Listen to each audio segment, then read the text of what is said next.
Sziasztok! A mai videóban egy proxy szolgáltatót fogunk beállítani. Menjünk is a böngészőbe, majd a freeproxy.net oldalra megyünk és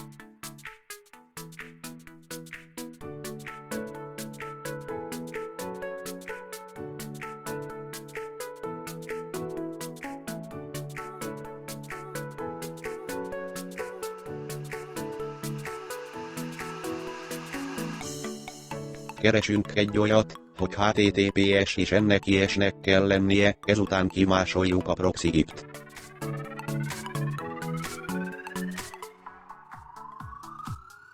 A jobb felől lévő ikonra kattintva elérünk egy menüpontot és itt kikeressük a proxy-non menüt, majd arra a Network Settings-re megyünk. A Network Proxy-nál a beállítás gombra nyomva és felhoz egy ablakot, és itt kiválasztjuk a manualt. A HTTP proxyhoz és a HTTPS proxyhoz bemásoljuk az IP-t és ezután visszamegyünk az oldalra és a portját is másoljuk. A beállításokhoz visszatérve a HTTP-HTTPS-hez írjuk a portot, majd bezárhatjuk az ablakot.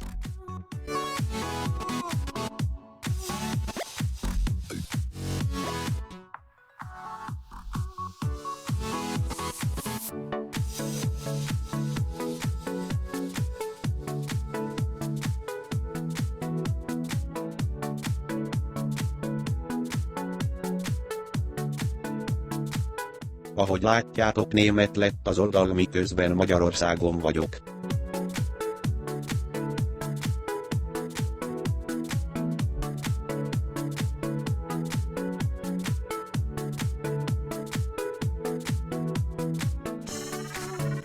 Mivel nem saját hely, így minden futtatásnál kérni fogja az ellenőrzést, hogy te nem vagy robot, ezt teljesíteni kell. Fontos tudni, hogy a proxy lelassítja az oldal betöltését, azaz lassú lesz a különböző oldalak betöltése.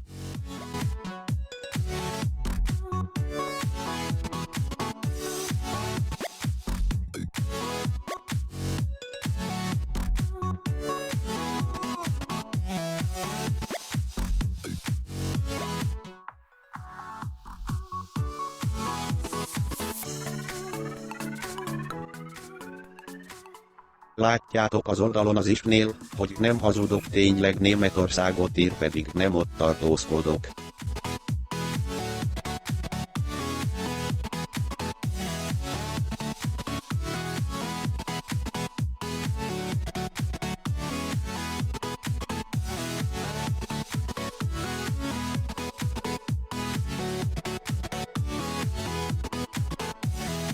A proxy kikapcsolását úgy lehet, hogy a jobb felső sarokban kattintva előhozzuk a menüt és a proxy manualra kattintva kiválasztjuk, hogy proxy on-e és ki van kapcsolva.